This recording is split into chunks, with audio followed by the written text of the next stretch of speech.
500인회는 각 대지역구에서 아까도 말씀드린 50명씩 이렇게 벌써 500인회.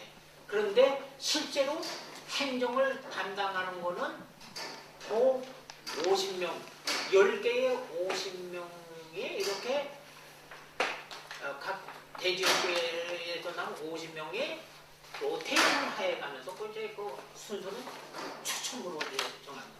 그래가지고 이제 했는데 그 실제로 50인 회의 멤버들은 또 아테나에 있는 아고라에 있는 특별 건물에 50명이 이제 대지역구니까 뜨리띠에서 3개 아닙니까?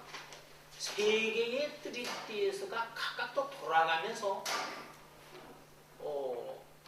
1년에 10분의 1인데 그것도 3분의 1씩 그러니까 뭐 그것도 뭐 순서가 이제 추첨을 했겠죠. 해안 중지역에서 또 3분의 1 또 그 아테네 그 특별 건물에 와가지고 이제 상식 근무하고 그 다음에 뭐 내지 뭐 또 이렇게 했다고 그러면은 그리고 그거를 10분의 그러니까 50인의 이거를 이제 프리탄이라고 불러요. 프리탄이라고. 그리고 이게 500인에는 뭐 1년에 한 뭡니까 이 300번 모였다고 그러니까 거기 이제 뭐 나오니까 나중에 좀 보시고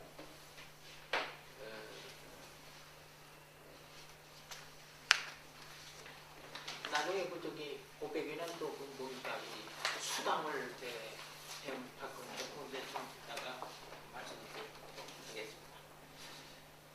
그 다음에 그 에피알테스 개혁이라고 하는데 이거는 이번에 처음으로 좀 저도 공부를 했습니다. 에피알테스 개혁은 뭐냐면 아레오파고스 회의의 그 권한을 이제 약화시키고 대신에 그러니까 500인회라든가 무슨 인회라든가 이거를 이제 좀 올리고 그리고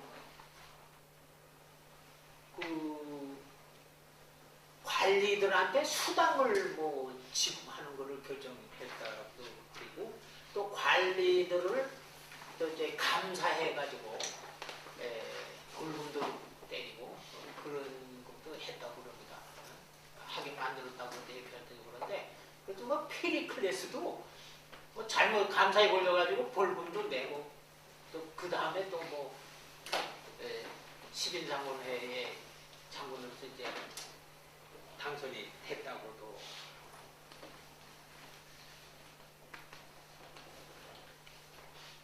그리고 아까도 말씀드렸습니다만은 기원전 486년 이후에는 아르콘이 이제 뭡니까 이게 추첨으로 이렇게 바뀌기 때문에 아레오파고스의 의원도 자연의 이제 그 정치적인 영향력을 이제 누리게 됐다. 그리고 이제 페리클레스가 나와서 이제 아테네 정치가 민주 정치가 최건성기를 이루게 되는 겁니다. 이제 그 참여 민주정에 대해서 12번 이제부터 좀 다 이해가 된 거기 때문에 그래서 간단하게 말씀드려볼게요.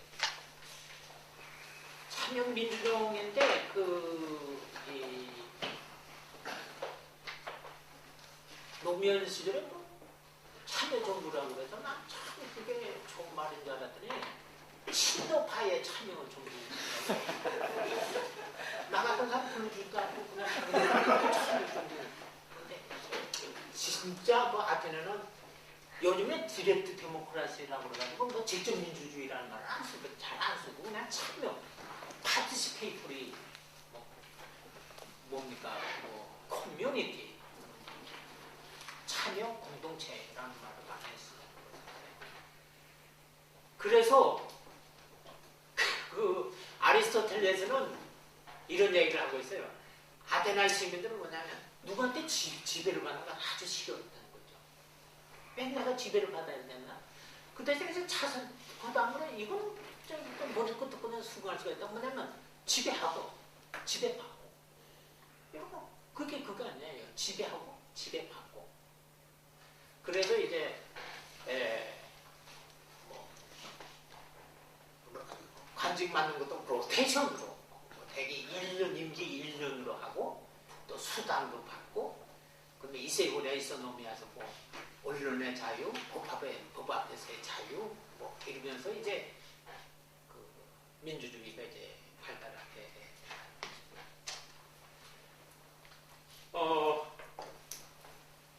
저게 그 11쪽에 이렇게 보면은 상당히 혼란스러운 것이 뭐냐면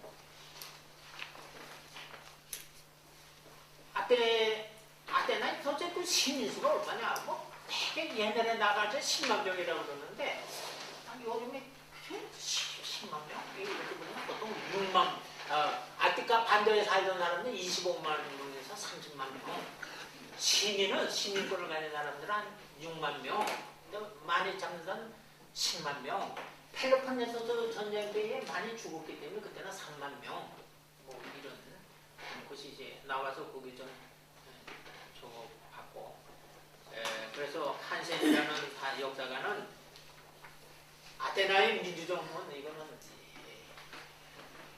비교할 수 없는 유리가 없는 것이다. 가장 빈곤한 사람들 테테스마저도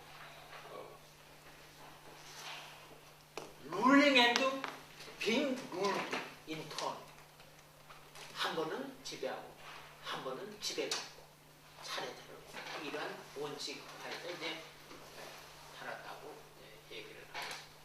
그 다음에 이제 그러면 이것이 어떻게 그 돌아가는가 플테이아가 이제 헌법이 어떻게 돌아가는가 미네 1번은 12쪽 미네 요거는 분명히 알아두셔야 될 것 같아요. 머릿속으로. 그래서 그 아테네를 한 10번 더 이상 가봐서 눈에 선한데 우리나라에 이제 교수회관 저 위쪽에 있는 거 그거 생각하면 되겠어요. 아크로폴리스라는데 아크로폴리스가 있습니다. 아크로폴리스가 있으면은 해안 쪽을 보면은 저기 피라이우스 항구가 보입니다. 날씨가 맑으면은 피라이우스 항구가 나는 이제 보지 못했는데 사람들이 볼 수 있다고. 그 다음에 아크로폴리스 판테논 신전이고 그 앞쪽에 아레오파고스 원독이라는 게 있습니다.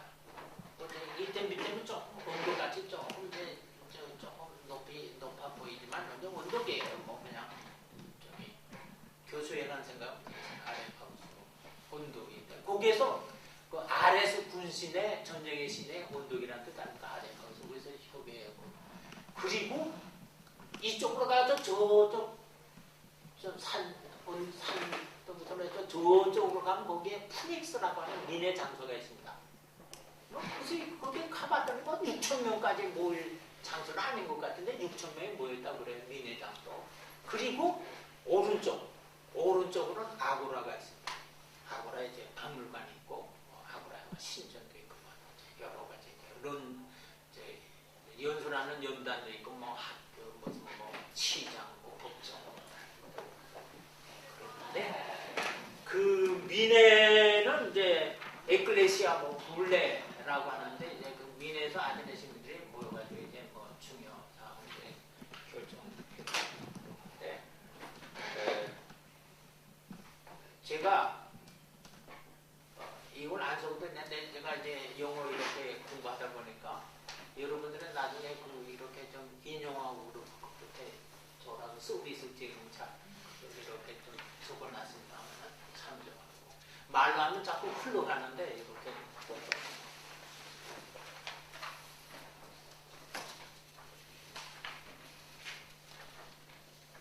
그리고 뭐 여기 보면 법정이니 뭐냐면 다 이제 그 뭐한데 그 미네는 그 13쪽에 보면은 그 수당을 받았어요. 수당을 이제 받았는데 13쪽 이렇게 보면은 참석자 최초의 최초의 도착자들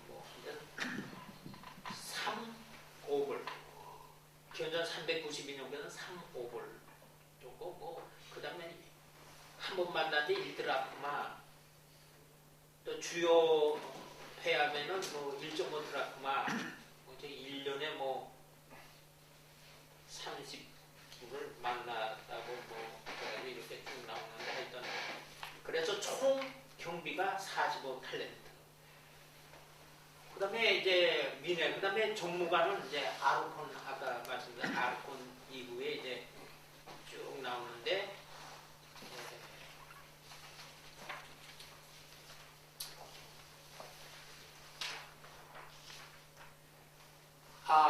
아르콘은 맨 처음에 3명, 그 다음에 6명, 9명이죠. 그 다음에 크리스티안했을 때 시크리터리라고 이제 부르는데, 그 이제 한 명 더 해가지고 하여튼 이것도 아르콘 10명. 그래서 각 대지역구에서 한 명씩 해서 10명. 이렇게 뽑았습니다. 그 테스모테타이 종목은 그 중간쯤에 헬라적으로 테스타모테타이 이게 뭐냐면 잘 보니까 3명의 시니어 아르콘이 있고 6명의 주니어 아르콘이 있는데 그 6명의 주니어 아르콘을 테스트 못하요 뭐 이렇게 칭하더라고요. 이게 특별히 좀 의미가 있는 것 같습니다.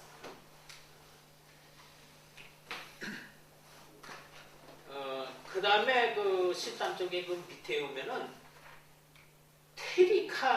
테오리카라고 하는 관리가 있어요. 이 테오리카 관리는 이제 찾아봤더니 그 아테네에서는 이제 그 돈의 그 기금을 이제 쓰는데 페스티벌이라든가 희생제라든가 공동 무슨 향연하는 데다가 어디 무슨 증여를 준다든가 일단은 이제 기금 관리자가 있지 않습니까?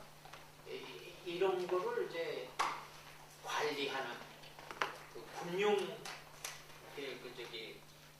관리를 뽑았다고 그러는데 그거를 퓨리카 오피셜 이렇게 하는데 한 가지 그 네피올실리는 그 솔로네 개혁에서 제1등급에서 국가의 그 트레저러를 관리하는 자를 1등급에서 뽑았다 그러는데 국가의 그 국고를 관장하는 사람은 이거는 추첨으로 뽑을 수 없지 않습니까? 이건 폐기니 이런 분명 지식이 좀 있어야 되니까.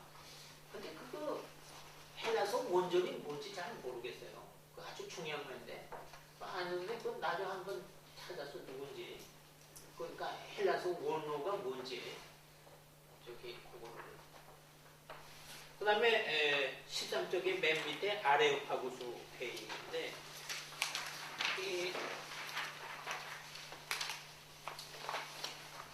종무관도 이거 수당을 받았는데 수당적 밑에 350명 기원전 4세기는 350명의 종무관들이 있었는데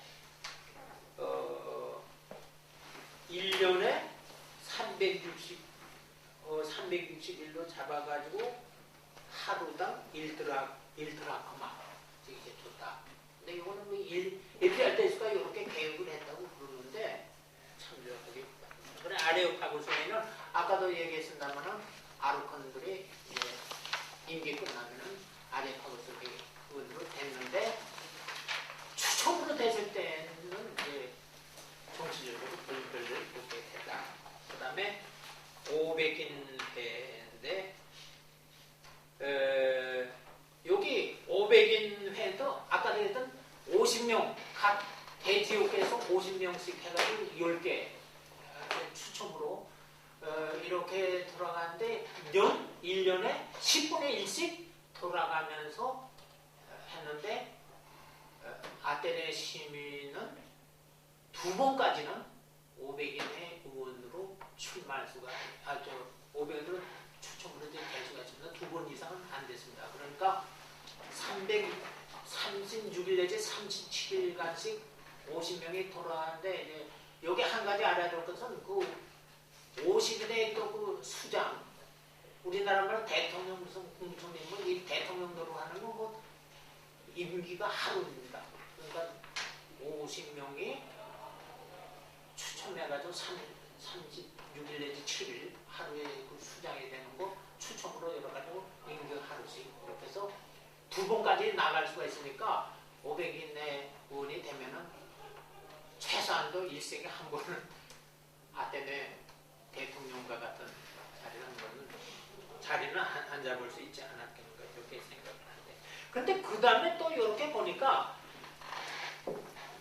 기원전 307년에서 6년에는 두 개의 필라이를 플러스 시킨다고 그래요. 그래서 대지역구가 12개가 되고 50명씩 이렇게 되니까 600명이 되죠. 그러니까 600인 해가 되고 12개가 돌아가면서 이렇게 하면 1년 12다 오늘 우리처럼 한 프리타니가 한 달씩 30일간씩 아테네를 통치하는 데 직접 참여하게 된다. 이렇게 생각하면 되겠습니다. 그 다음에 그 500인 내의 그 의원의 단위 그거는 각각 5오벌 그 다음에 50인 내의 그 프리타니의 그 멤버로 작용할 때는 여기에 1오버를 플러스 해가지고 6오버를 수당으로 받았다. 이렇게 되면 되겠습니다. 그 다음에 10인 장군회의인데 요거는 저기 원칙적으로 선거로 뽑아야 되죠. 왜냐하면 모조리 같은 사람을 장군으로 추첨으로 뽑았다고 뭐 나라 다뭐 저가지고 거들가게 되니까 이거는 능력 있는 사람. 그래서 페리클레스도 30년간, 32년간인가 계속 매년 선거를 해가지고 이제 뽑았는데 그래서 어떤 책에서는 군사 독재 정권이 아니냐 뭐 이런 얘기도 하는데 매년 뽑혔다는 거, 선거를 뽑았다는 거 이게 좀 다르고 그 다음에 뭐 키크리 음으로 보면은 소포클레스와 페리클레스는 이제 대담을 하는데 소포클레스가 이렇게 정식을 먹는데 이쁜 미소년이 지나니까 미소년 지나간다고 그랬더니 그러니까 그 페리클레스가 정치하는 사람은 손놀림도 조심해야 되지만 눈놀림도 조심해야 된다. 그래서 그 소포클레스가 동성연애자가 아닌가. 근데 소포클레스도 스트라테고스 장군이었어요. 그 능력이 있었어요. 소포클레스. 그때 뭐 공군은 없었을 것이고 해군과 육군 장군이었는데 10사람. 그래서 이걸 10인 장군회의를 스트라테고스 회의라고 뭐 그런 말에 이제 무슨 정권 뭐 하듯이 500인 회에서 펠로폰네소 전쟁 때는 10인 장군회의로 이렇게 정치의 무게가 좀 이동했던 것 같이 생각이 듭니다. 그 다음에 법정, 맨 마지막 법정. 사진은 이제 삼성법정 5군데가 있었다고 돌아가는 법정 보이고. 그 다음에 웬만한 보통 범들은 이제 뭐 그러니까 절도, 유괴, 뭐 옷 절도범, 뭐 의상 절도범 이런 거는 오늘이 이제 뭐 유죄라고 인정하는데 이거는 재판도 받지 않고 그냥 처형 사형시켰다고 그러는데 그 다음에 이렇게 좀 보니까 뭐 이 법정에서도 뭐 하는 게 좀 복잡하더라고. 그래서 내가 그냥 간단하게 알기 쉽게 매년 연초에 법정을 구성할 배심원단으로 6,000명을 이제 뽑습니다. 그러니까 배심원에 자격이 있는 6,000명의 리스트를 이제 뽑습니다. 그래가지고 재판을 할 때에 제 법정은 201명, 501명, 1001명, 1501명 이렇게 이제 하는데 소크라테스 사형 선고당할 때 몇 명인지 아세요? 법정 구성 배심원단이 501명. 왜 일자로 붙은지 아십니까? 과반수, 메조리티면 지금 왜 동수로 250 이렇게 하면 딱 곤란하니까 그랬는데 그래서 그 만약 501명이라 그러면 6,000명 중에서 그날 6,000명 중에서 진입이 추첨을 해가지고 501명 법정 구성해가지고 재판을 하고 뭐 이랬는데 그 1년에 6,000명의 배심원들이 1년에 뭐 한 200일을 이제 뭐 이렇게 만나는데 일당 3,5불. 그래서 전체 그 비용은 100탈렌트가 탈란트 뭐 이렇게 하고 보통 뭐 모든 배심원들이 이제 다 매일 그 뭐 자기가 뽑히는 그 비는 그 대개 3분의 2 또는 4분의 3이 그러니까 이게 깎였다고 이제 그러는데 그래서 총 평균이 25 내지 33탈렌트가 들었다고. 지금까지 이제 그 하나의 큰 그림을 하나 그려본다고 그랬는데 이건 사실 제 자신이 이제 공부하고 싶었던 겁니다. 그러니까 무슨 학술적 문제 아니라 아테네의 그 아테네는 폴리테이야 참여 민주주의라고 그러는데 그게 더 이제 어떻게 되고 어떻게 돌아가는가 전체적인 거 이런 걸 한번 이제 저도 이제 생각해 보려고 그랬습니다. 근데 그 마지막 제가 지금 이렇게 그 말씀드린 거는 레피얼 실리의 그 그리스사 1976년에 이제 나온 거 여기에 이제 기본해가지고 이제 그 서울대학에서 서양고대사 강의를 처음 맡았을 때 이거를 교재로 썼습니다. 이게 아주 잘 그 설명, 아까 말씀드린 드라곤의 법전이 소련에 아주 잘 설명이 되어 있어요. 그래서 그래서 82년도에 그 자유계를된 대학에 가가지고 예대로 교수를 만났더니 그 고대사 그 무엇이냐니까 예대로 교수도 자기도 이제 서양고대사 교재로 이 실리글을 쓴다고 그랬어요. 그래서 역시 그 실리 저기 예대라고 나하고는 통하는 게 많구나. 그리고 여기서 이거를 이제 아테네 민주주의와 로마 공화정을 얘기하기로 이제 결정하고 이렇게 좀 구글에 들어가서 이렇게 하다 보니까 그 딘 햄보라는 사람이 편집한 건데 A Companion to Greek Democracy and the Roman Republic. 이게 딱 그런데 이건 2015년도 판인데 나오기는 작년 연말에 나왔어요.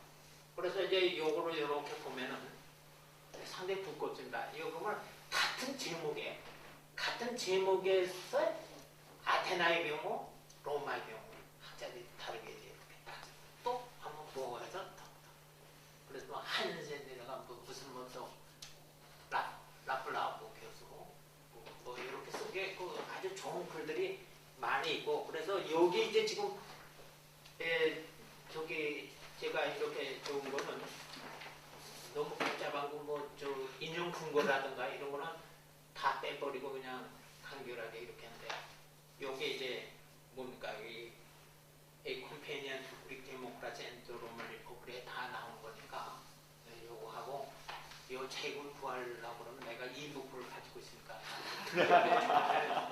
내가 점심 한 끼 얻은 물인데 그 다음에 김창성 교수가 지금 이제 사립에 있는 서양사 고대편이 있는데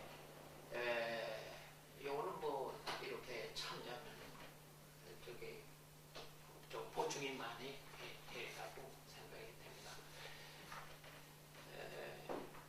로마의 공화종은 또 완전히 다릅니다.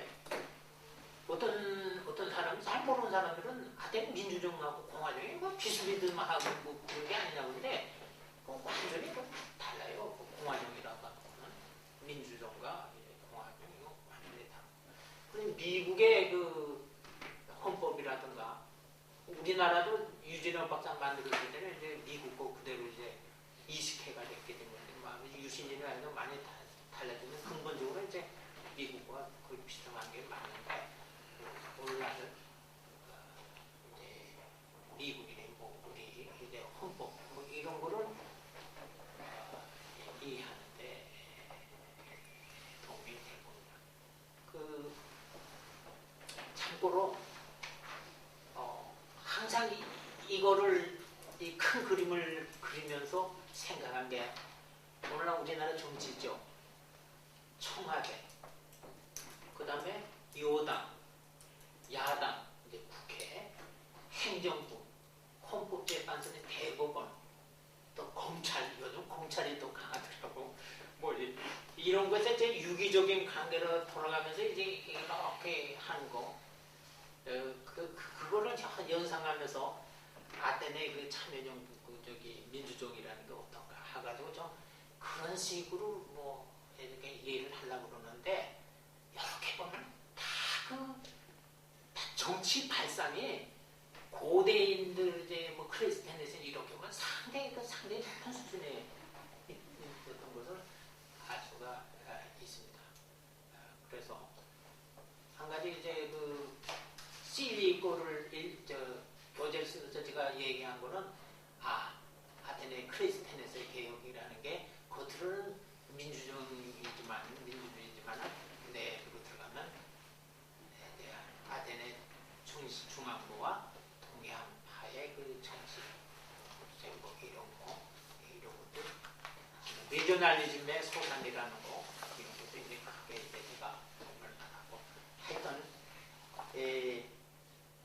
제가 이제 간절히 바라는 거는 이렇게 좀 각자 이렇게 좀 보완을 해가지고 아테네 민주정의 그 진짜 큰 그림이 뭔가 자꾸 이렇게 살을 붙여가지고 좀 완성도를 좀 높여가지고 저한테 나중에 이제 프리센트를 좀 주도 많은 도움이 될 것 같습니다. 대단히 고맙습니다. 원래들하고는 4시인데 짧게 하신다고 하셨는데 시간이 좀 지났습니다. 그래서 한 5분 정도 쉬었다가 간단히 질의를 할까요? 아니면 토론을 하고 좀 일찍 끝날까요? 선생님 뭐 얘기 많이 하셔서 좀 쉬셨다. 아니 전 상관없어요. 뭐 이왕 뭐 토론하고 뭐 그리고서 빨리 끝나고 좀 쉬다가 저는 먹으러 가는 거 좋을 것 같아요. 뭐 저기 바로 이어서 그 대규모 큰 청중이 그게 아닙니까? 바로 이어서 토론하겠습니다. 질문, 코멘트, 어떤 더 하고 싶은 말씀드리겠습니다. 해주십시오. 제가 아는 것만 좀 모르는 거.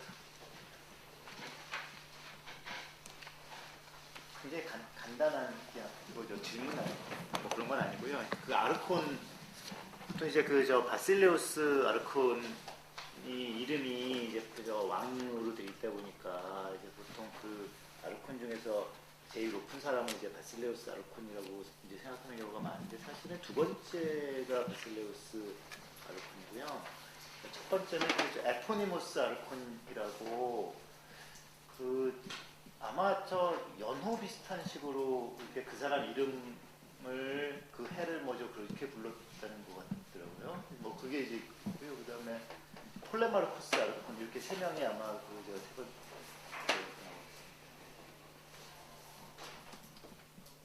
내가 저기 그리스사 전공이 아니에요. 그래서 뭐 세부적으로 돌아가는 잘 모르는데. 네, 그게 아르콘. 분명 제가 아는 거는 아르콘을 집정관으로 번역하는 건 좋지 않다는 거죠. 왜냐하면 집정관 하면은 보통 명사인데 아르콘은 아테네 고유의 고유 명사니까 아르콘으로 불러야 되고. 하여튼 그 아까 그 세 명의 아른 그 테스트로 뭐 6명의 주요 뭐 근데 그거는 조금 더 좀 이렇게 정리해가지고 저한테 알려주시면 제가 이제 번역하는데 그 바실리오스 아르콘 얘기가 나오는데 그게 이제 첫 번째가 아니라 그래서 특이해가지고 예, 그래서 예.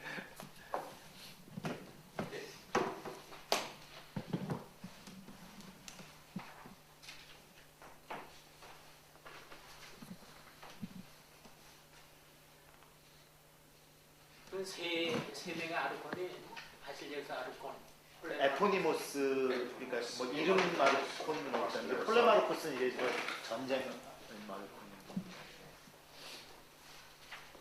그러니까 로마에서도 바실레우스가 왕이나 촌장이든 어쨌든 그 민주정 이전에 또는 귀족정 이전에 어느 지역의 최고 그 책임자 이렇게 볼 수 있잖아요. 그런데 이제 그게 바실레우스 아르콘으로 가면은 그런 의미에서 이제 최고라고 하기는 어려운데 로마도 우리가 왕정 시대에서 공화정으로 이렇게 넘어가는데 왕을 우리가 렉스라고 그러잖아요. 근데 이제 렉스 사크로름 그래가지고 이게 그 로마 시대 때 공화정기의 그 타이틀로 계승이 되는데 렉스 사크로름. 그럼 이걸 제사왕이라고 번역을 해요. 근데 그게 이제 콘술이 이제 두 사람인데 거기에는 크진 않고 근데 렉스 사크로름이 그럼 우리가 렉스라는 것을 왕이라고 하는 고정관념을 가지고 이렇게 접근해 보면은 그럼 공화정기의 렉스 사크로름의 지위가 어디쯤 됐을까? 그럴 때에 사실은 종교적인 권위의 한 직능을 가진 것이지 이게 이렇게 렉스가 왕의 그런 대여보를 이렇게 가지는 않거든요. 그러니까 아마 바실레우스도 그 전에 작은 단위에서는 최고 뭐 촌장이 됐든 뭐든 그랬는데 그 아르콘이라고 할 때 그 기능의 일부가 그러니까 있고 그 기능이 그게 조금 비슷한 부분이 그 아마 제사와 약간 관련된 종교적인 예, 집안의 살인죄 같은 거 이렇게 주관하는 것 같은 게 살인 같은 게 조금 이렇게 종교적인 성격을 좀 이제 갖고 있는 거여서 그쪽이었던 것 같아요. 그래서 아마 종교적인 직능을 가지고 있는데 그게 아마 되게 공화정이 등장했을 때 그런 종교적인 권위라는 게 폰티펙스라고 하는 또 이 신관이 따로 또 있어요. 폰티펙스 그 중에 장이 폰티펙스 막시무스 이렇게 가고 그래서 대신관 이렇게 또 하죠. 그러니까 렉스 사크로름도 있고 폰티펙스 막시무스도 있고 폰티펙스 막시무스도 있고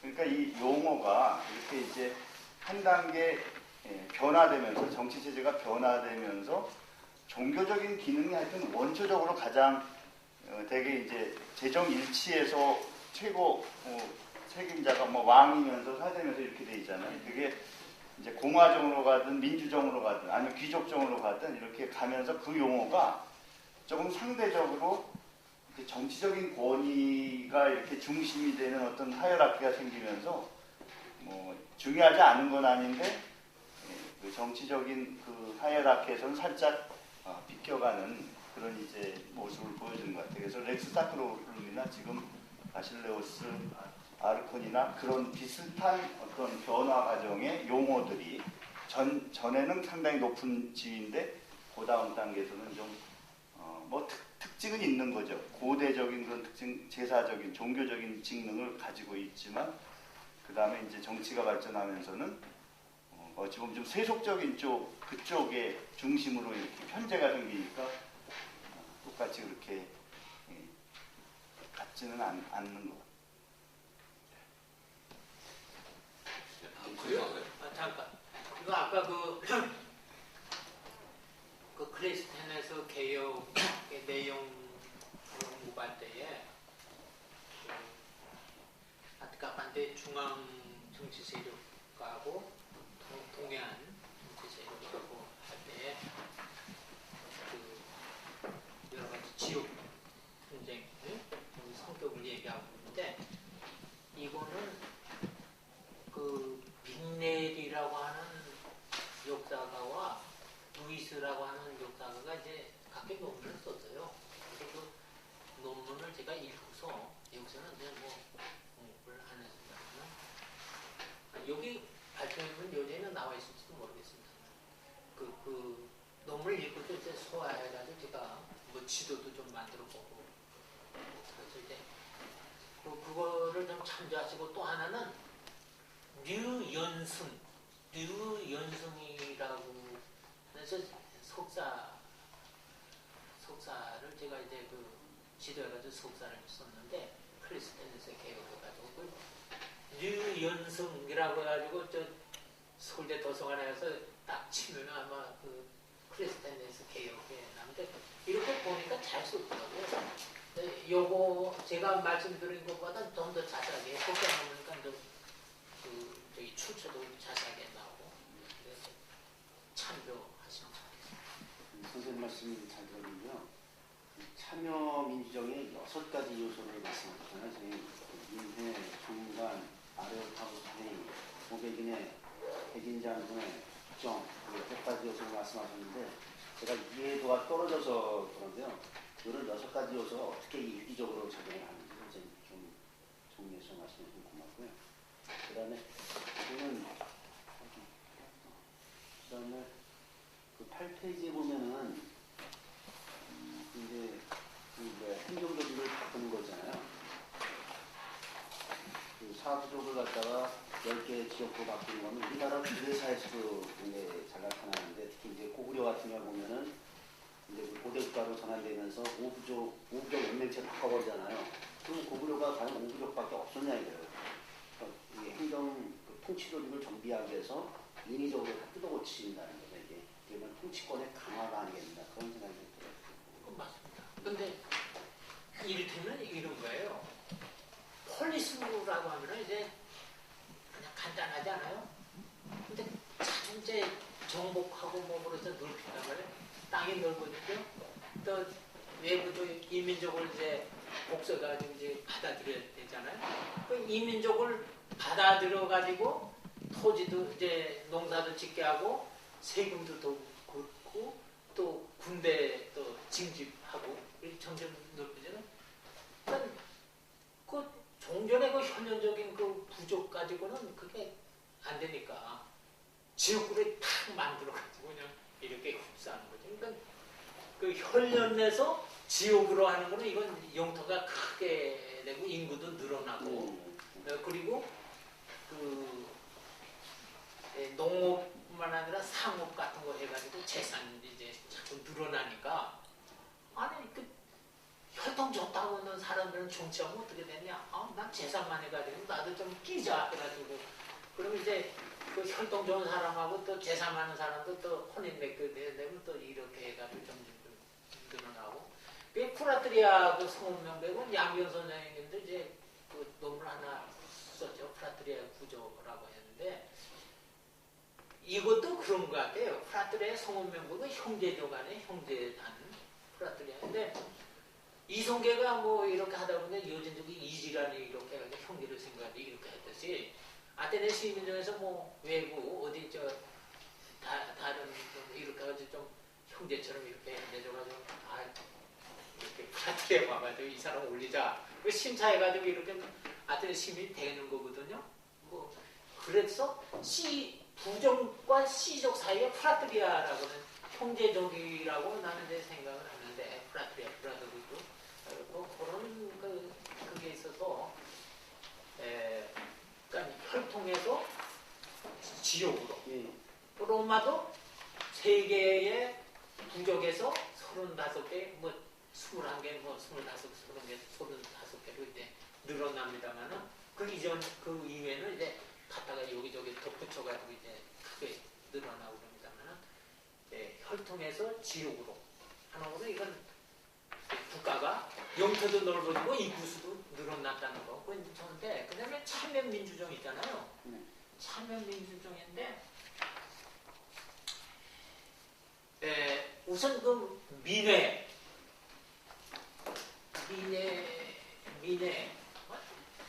정조수가 저기 뭡니까 뭐 법정 말된 6,000명이라고 이제 나오는데 정조수가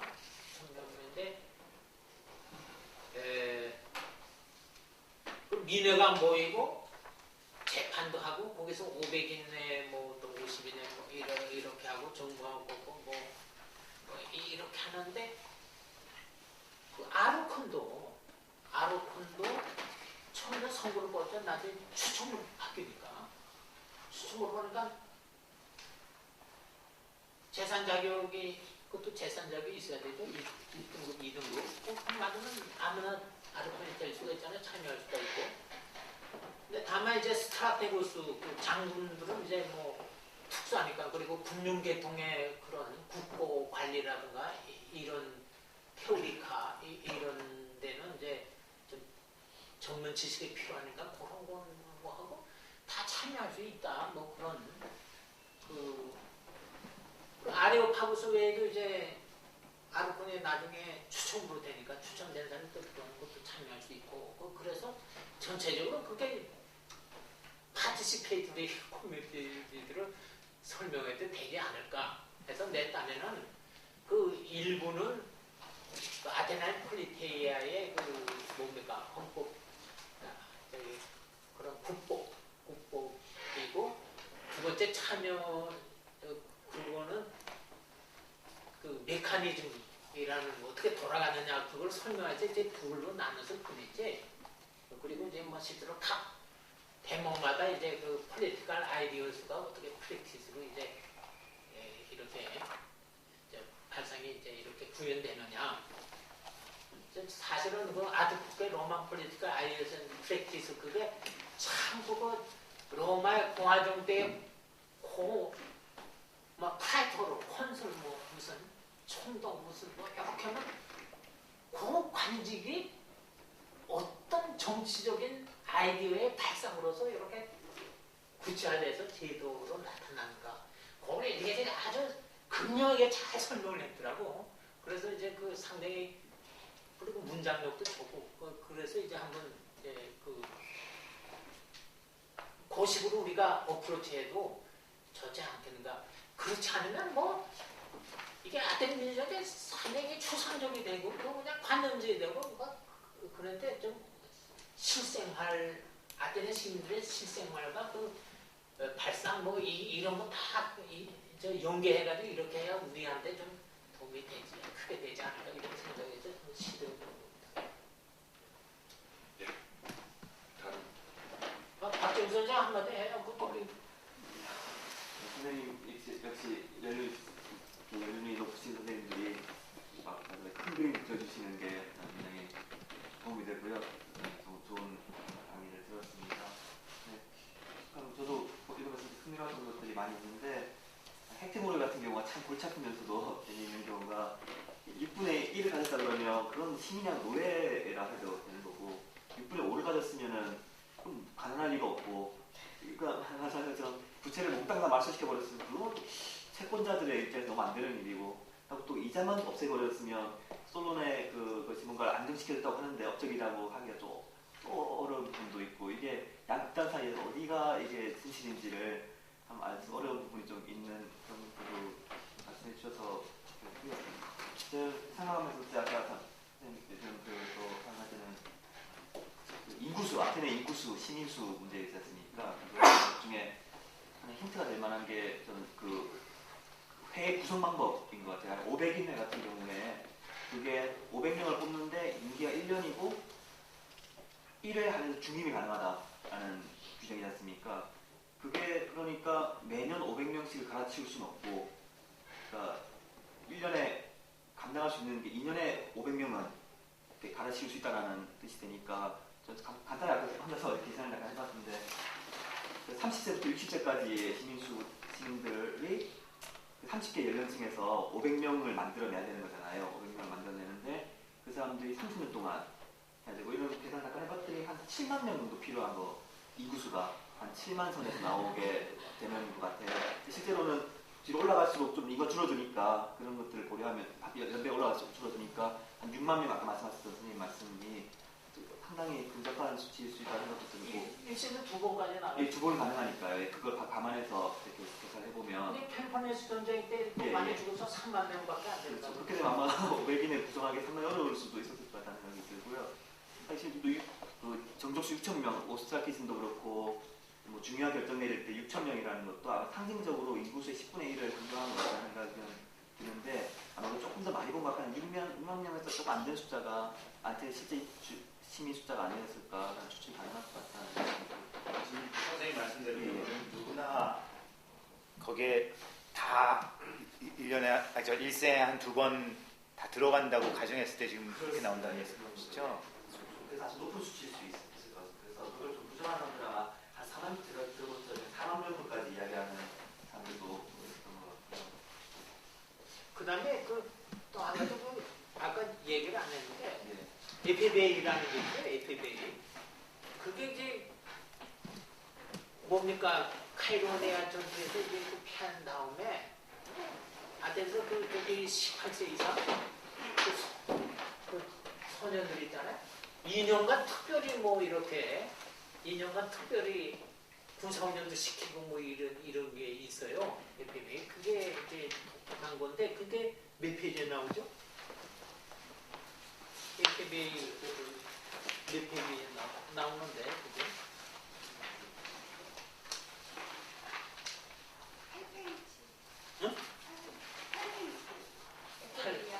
8페이지에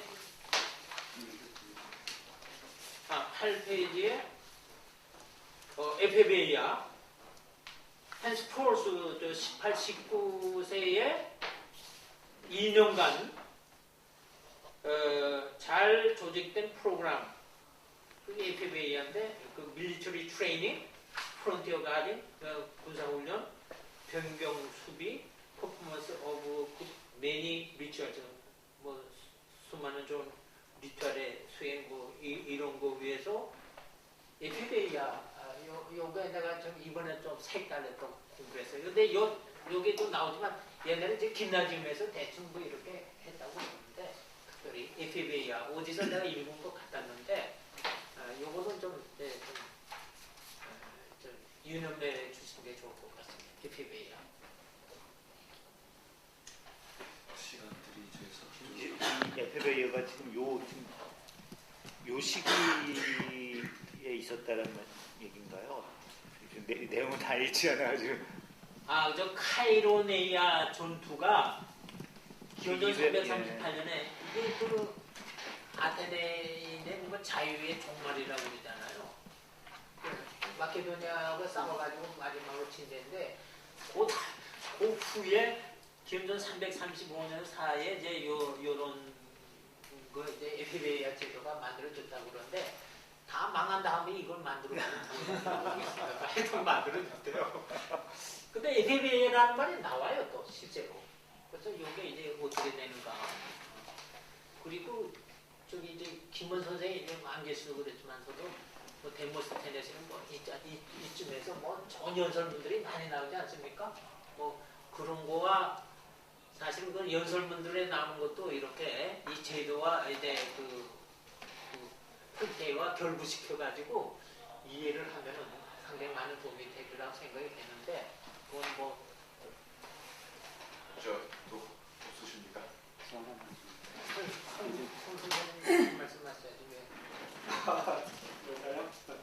난 자기가 그저 발표할 때 나도 좀 많이 얘기를 하고 그랬는데 안 내리더라고요. 그러면 일단 그 에페베이아는 그런 어떤 연령층을 이때부터 법제화했다는 거예요? 아니면 그 전에도 있었는데 이때 강화했거나 어떤 뭐 법제화를 이렇게 실제로 했다는 건지 그게 좀 궁금하네요.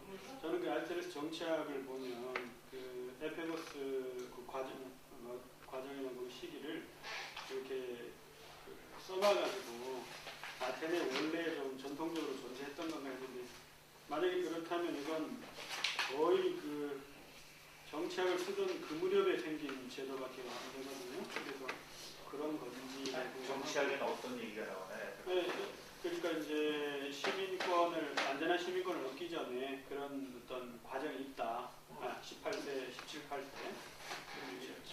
기억은 안 나는데 스파르타 에파고의 트레디션 중에 에페베이아 그 프로그램이 있었던 걸 기억하는데 정확하지는 않아요. 그래서 영광이 아테네가 이제 그 시스템에 들어서 나와서 있습니다. 저 정도가 이거는 뭐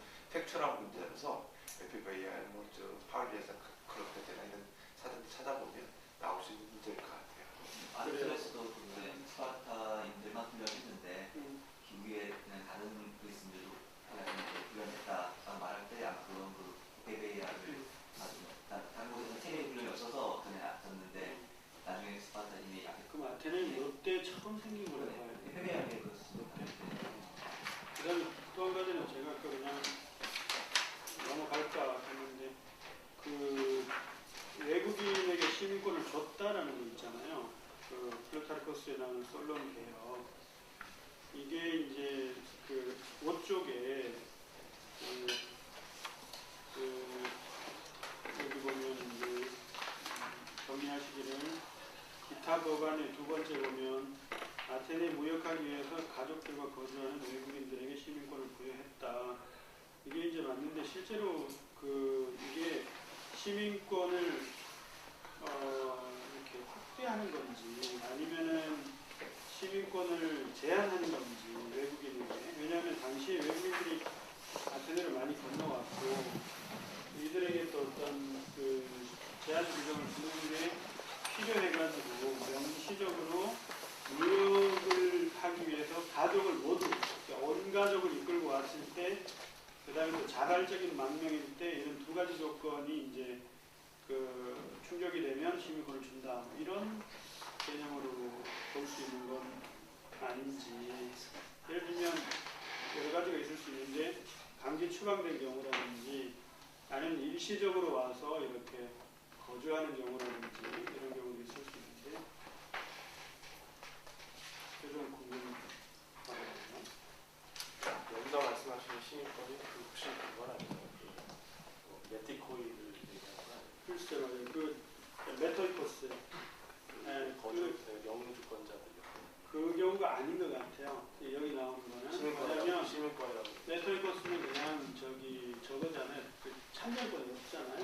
메토이코스는 그냥 경제활동을 하고 재판을 받고 세금을 낸다 이런 건데 그게 아니라 시민권을 부여하는 문제니까 좀 다른 것 같아요.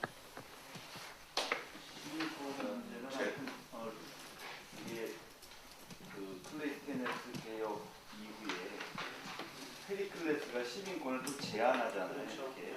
그러니까 솔론의 경우는 아테네가 이제 다른 폴리스들에 비해서 그 당시만 해도 경제적으로 이렇게 국가가 강성하지 않아서 이제 일종의 그런 경제를 활성화시키기 위한 방안 중에 이제 외국인이지만 기술을 가지고 아테네 이주하는 시민권을 줬다고 하는 건 일시적인 정책 같아요. 이게 하나의 그 아테네가 계속해서 개방 이런 식으로 시민권을 개방한 것 같지는 않고, 근데 참주 정치에 와도 훨씬 더 이렇게 시민권에 대한 것이 유연한데 클레이티네스는 특별히 시민권에 대해서 어떻게 처리했는지 제가 들은 바는 없고, 그러나 페리클레스는 양친이 아테네 시민자만 부모가 이제 시민으로 이렇게 제한하고, 그렇게 한 이유는 이제 민주정치하면서 뭐 아까 시민들 수당도 주고 막 여러 가지 그 국가 재정을 쓰려다 보니까 이게 이제 시민 수가 많아지는 게 이제 그런 면에서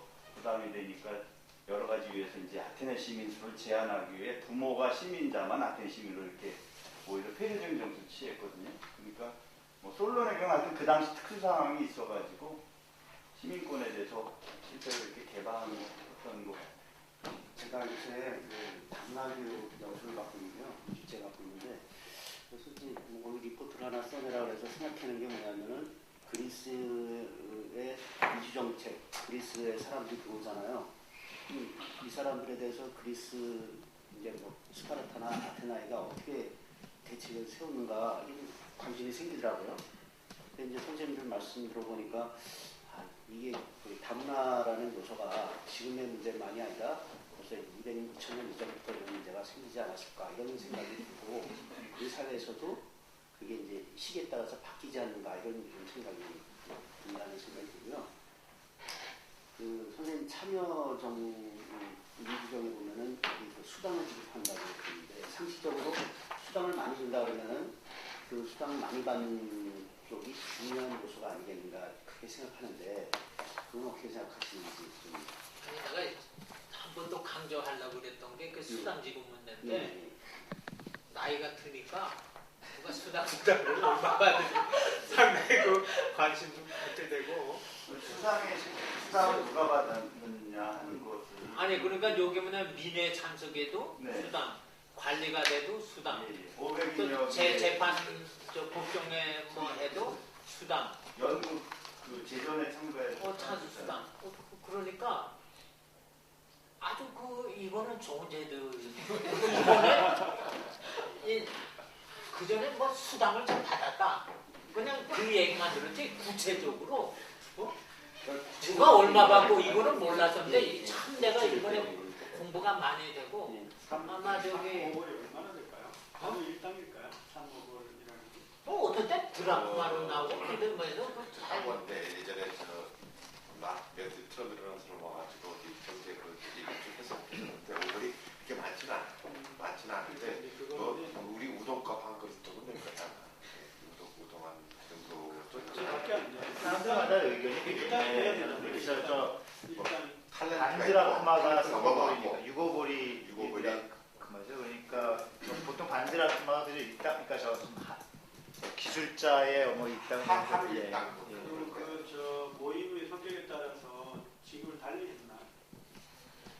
재판에는 몇 대라크마 줬다는 것 뭐그 양보다는 이제 민의 참석도 저조했고 이렇게 이제 공적인 활동에 대해서 시민이라고 해서 권리인 것 같지만 실제로는 의무이기도 하고 그러니까 지금도 우리가 뭐 민주정치 그러지만 그게 민주화를 추구할 때는 굉장히 이렇게 선거권, 투표권 같은 게 그야말로 투쟁에서 얻어야 할 권리인데 일상화돼 버리면은 이제 어찌 보면 이게 뭐 이렇게 딱 확립된 사회에서는 그런 거 하나하나가 전부 다 시민으로서의 의무에 해당되는 거잖아요. 와서 권리를 행사한다?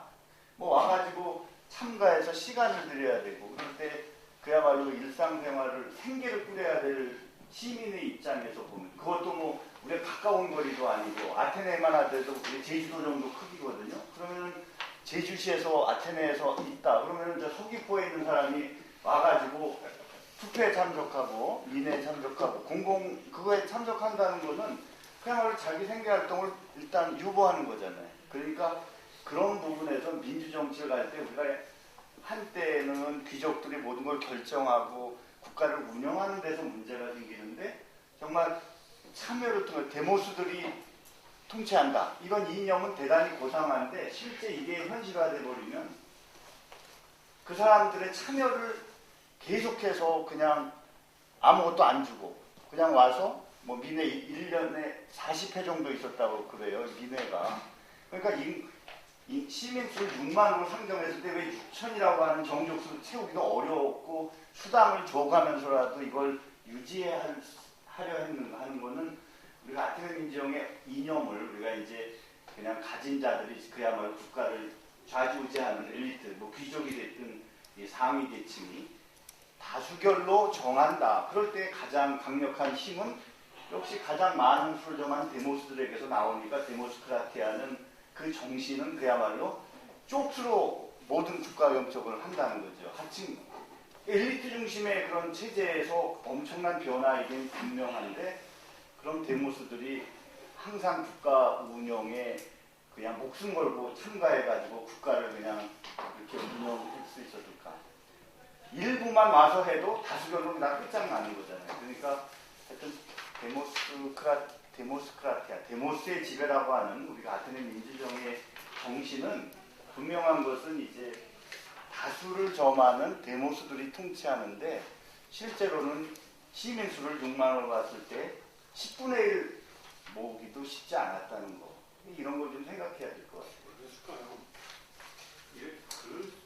근데 뒤집어서 생각하면 그런 거 아닌가요? 그러니까 돈을 안 주면 부자들은 다 거기 와서 뭐 할 수 있을지 몰라도 밥 벌어 먹고 사는 사람은 돈 안 주면 못 가는 거죠. 그런데 이제 돈을 준다라는 얘기가 사실은 오히려 이렇게 좀 그러니까 부자 아닌 사람들이 참여할 수 있도록 만드는 제도적인 장치일 수 있을 것 같거든요. 참여가 저조했을지에 대한 그 토론이 필요한 것 같네요. 지금은 뭐 워낙 관심이 제도적으로 이렇게 관심을 떨어뜨리기 때문에 도편 추방법을 얘기를 해보면 도편 추방법도 어떻게 도편 추방을 시켰느냐 할 때 지금 클레이테네스가 도편 추방법을 이렇게 제정했다고 하는 것에 대해서도 이견이 많거든요.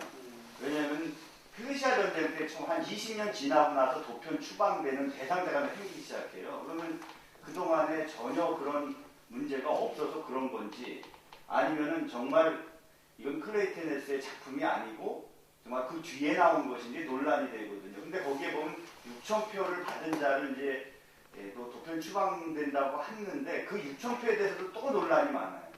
그게 처음에 정족수를 6,000표로 놓고 거기서 다수를 받은 사람을 추방시켰다는 얘기인지 진짜 아예 이름이 6,000개 나온 사람을 이제 추방했다는지 그것도 굉장히 논란이 많더라고요.